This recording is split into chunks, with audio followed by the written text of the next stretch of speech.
The all-new third generation of the Toyota Sequoia is here for 2023 after a 15-year model run of the outgoing second generation. And while that model had a lot to offer, we get a lot of nice upgrades in this new 2023 model. And in today's video, I want to talk about the 5 things that I think are the best reasons to consider buying the new Sequoia. Probably my favorite thing about the all-new Sequoia is the interior design. I think it's absolutely gorgeous. It's got a very modern upscale appearance, especially in the higher end trim packages like this capstone model. And not only is it a huge step forward from that outgoing second generation model, I think it really is one of the segment leaders when you look at full-size trucks and SUVs. It's just got a really nice modern upscale look to it, a very functional layout as well. It's got some really nice luxury and tech features, and is just a really nice cabin to be in. Another thing to really love about the Sequoia is the new powertrain. What we've got here is the iForce Max. It's a 3.4 liter twin turbo 6-cylinder hybrid powertrain that is standard on the Sequoia, paired to a 10-speed automatic transmission and available in either rear-wheel drive or 4-wheel drive. The Tundra's got the same powertrain as a premium option. They also offer the Tundra in a standard gas model, but on the Sequoia, they all come with this hybrid powertrain. It's not your typical hybrid that's going to give you very impressive fuel efficiency. Instead, they decided to focus primarily on giving you more horsepower and torque. And this powertrain definitely delivers with 437 horsepower and 583 pound-feet of torque. That makes this monster of a vehicle very quick to 60 at about 6 seconds. Max tow capacity is 9,520 pounds, which is definitely pretty good. And the fuel efficiency numbers are actually pretty good on the surface. EPA has the 4-wheel drive models rated at 19 miles per gallon in the city, 22 miles per gallon on the highway. And then the rear-wheel drive models see a slight increase to 21 in the city and 24 on the highway. Real-world fuel efficiency may differ. I'm seeing lower numbers so far with the time that I've had this Sequoia. And I also personally owned a 2022 Toyota Tundra with the standard gas powertrain, and likewise those numbers came in quite a bit lower than the EPA numbers. So again, real world efficiency may be a little bit less, and while the fuel efficiency is not really the highlight of this vehicle, the powertrain still offers a very impressive amount of power when it comes to accelerating, when it comes to tow capacity, and it's also very refined. It makes this a very pleasurable vehicle to drive.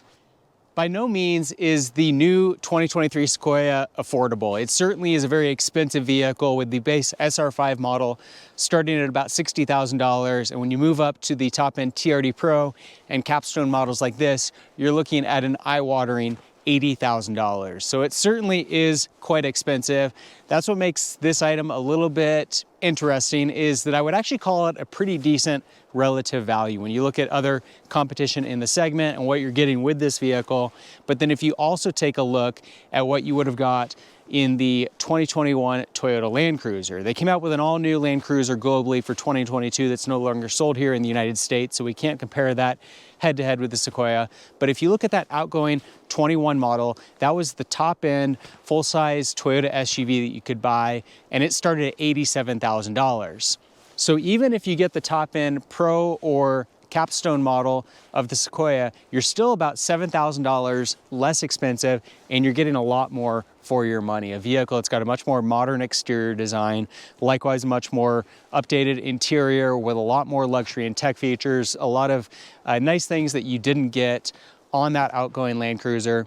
And if you go with the TRD Pro model, you're also getting a lot of that same off-road capability that's made the Land Cruiser legendary. So while the Sequoia is quite pricey, relatively speaking, I think it's a decent value.